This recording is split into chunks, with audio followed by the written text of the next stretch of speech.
Most money fights are really emotional fights wearing a financial costume. Why are you dressed like that? Because it's my costume? All you gotta do is go to the costume store and say, make me look stupid. Think about that for a second. The argument over who spent what, why a bill is late, and who's saving enough, it's rarely about the numbers at all. It's about the story we carry, the emotional patterns we've learnt, and how we show up around money without even realizing it. Look, nobody starts with a blank slate when it comes to money. It's blank. What? Here, look. No, I am forbidden. Now you might be thinking, what the hell does that even mean? Well, long before you ever earned your first dollar or paid your first bill, money already meant something to you. It carried a feeling, a tone, a mood. That's because money comes preloaded with emotion. Emotion that you've likely learned from numerous different people and interactions with it. Because in all of our discussions with clients about it, we've learned it's likely been taught through different lived experiences, not from the first time you looked at a spreadsheet. And for most people, those lessons arrive quietly, early, and without any form of explanation. Money beliefs are usually formed in childhood, absorbed from the environment you grew up in. That's pretty common. Maybe money was a constant source of stress in your household, arguments behind closed doors that you could still hear, of course, whispered conversations that you could, of course, still hear, or sudden panic when a bill arrived. Maybe there was a divorce, financial chaos, or long periods of scarcity where we can't afford it became the soundtrack of everyday life. Or maybe money was never talked about at all. Silence can be just as loud in this scenario. When money isn't explained to you, it becomes this mysterious thing, or hell, even shameful, just by default. These early emotional experiences attach a powerful feeling to money for us as we get older. Fear is usually the first one we see. When money feels uncertain or unpredictable, safety is another. When money is used as protection or control, even control itself. When finances become the way stability was enforced for you, and now you're trying to do the same thing. Maybe even shame. When money problems are hidden, judged, or let's say linked to your self-worth, it's not doing the same thing for you as an adult. None of this is logical though. But he touched the butt. It is just human. And it's why we don't often actually react to money logically. We just react emotionally. Spending, saving, and earning patterns, they're rarely conscious decisions. They're just learned responses. Some people spend to feel relief or freedom. Others hoard money into savings to feel safe. Some avoid looking at their accounts altogether because money activates anxiety the moment it's confronted. These behaviors aren't about discipline or intelligence. They're just emotional reflexes built over time. Naturally though, what's the result of that? Tension starts to creep into your life. A bill increases, maybe your income fluctuates, or a partner asks you a question. Suddenly, the nervous system is activated and stress takes over. Not because of the numbers, but because the story attached to those numbers is now being threatened and you feel like you have to defend yourself. And then there's the opposite of that too. Love. You bring these stories into a relationship without even realizing it. And then you expect your partner to just get it. To understand why money feels scary or sensitive or off limits, but your partner is carrying a completely different story of their own. Then your two emotional money narratives collide and confusion or conflict follows. And until you understand or even just recognize the story you were taught about money, every financial conversation will be shaped by it, whether you're aware of it or not. Now, money itself is unlikely to even create relationship issues, but it sure as hell will expose them. It can act like a pressure point, pushing on the emotional patterns that we've just discussed exist between two people and bring them to the surface. That's why money disagreements so often feel bigger than the numbers involved. They're not new problems. They're just old dynamics being activated or reactivated. One of the most common patterns we see in relationships around money is the anxious avoidant dynamic.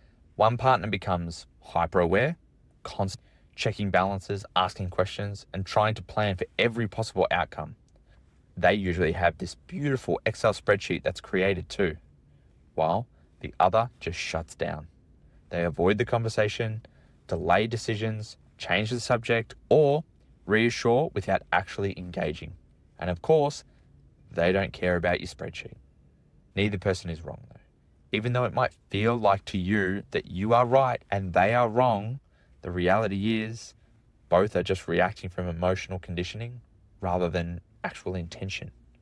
Money has this unique ability to trigger deep responses like control, withdrawal, defensiveness, resentment. Let me give you an example. We had a client we worked with in our money coaching space. They had completed step 1, which is budget for freedom, on their own before they worked with us. Then they did 1 month of money coaching with us to check over their step 1 before they continued on to step 2, partner with our best. All within the same month. They had this beautiful spreadsheet, had done the work to look over what comes in every month and what needed to go out at the minimum, had all of their debts broken down, goals lined up. All of it was really, really good.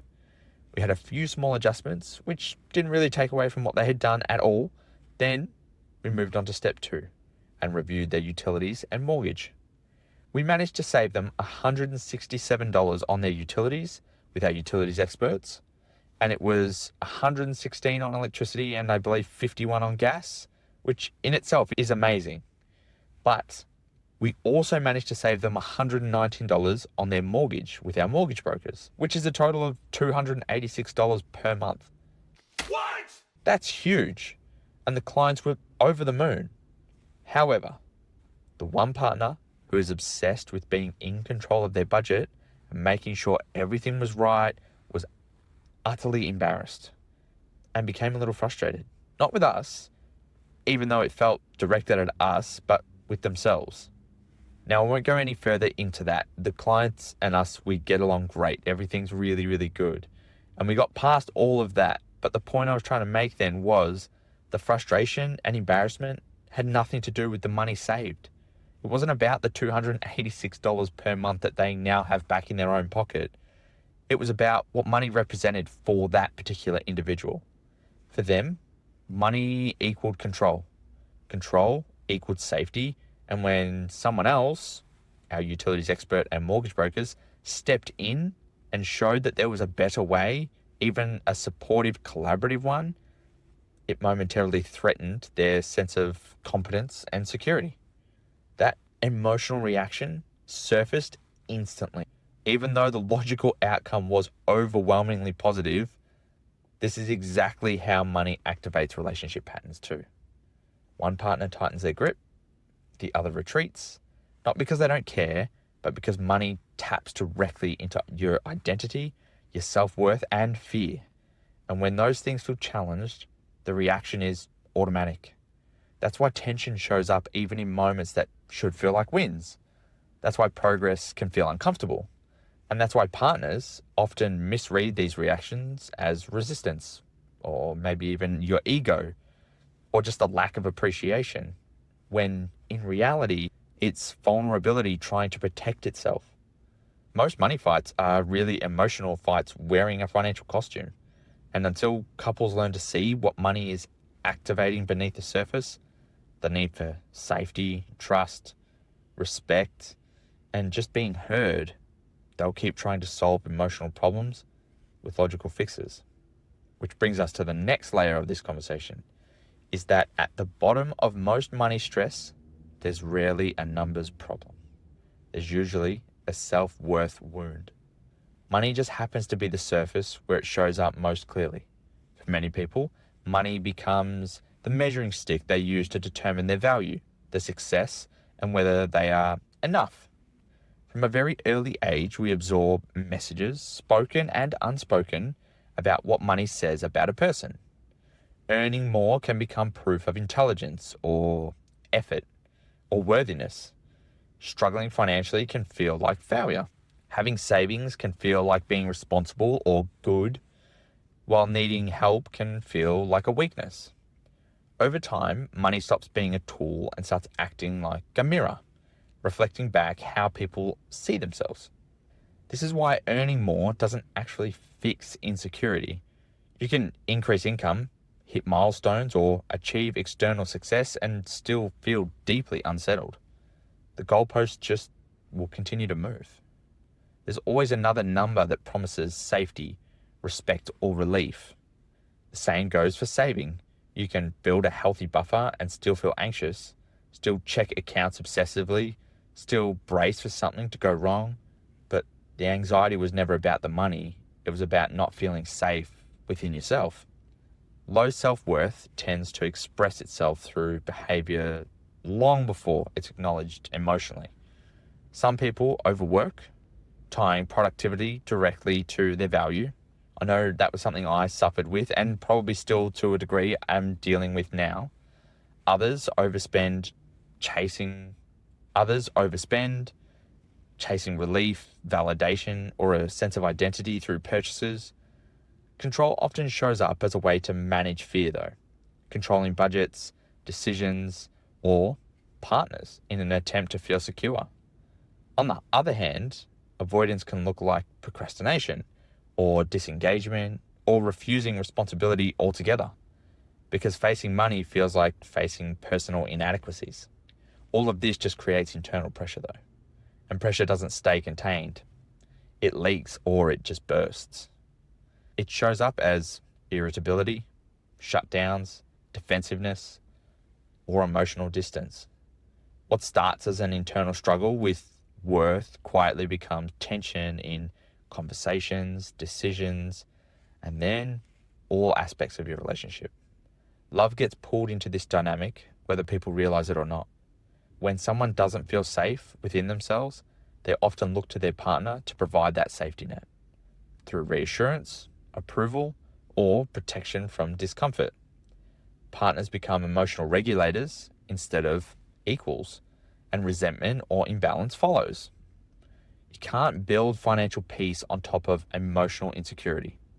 Until self-worth is addressed, money will continue to be used to manage feelings rather than support life.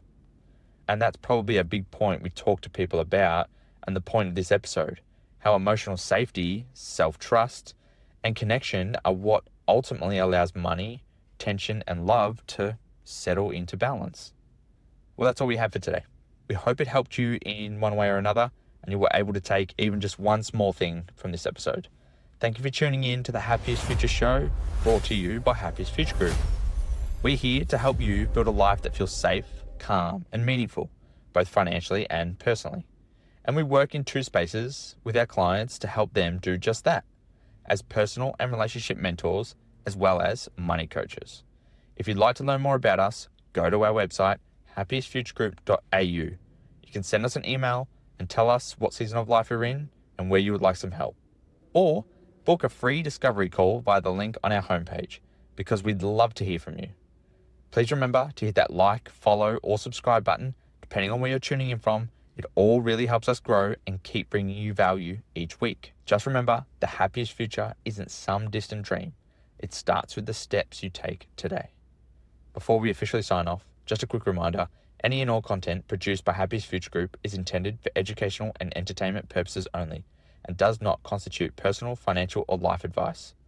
All information provided is general in nature and does not take into account your personal circumstances.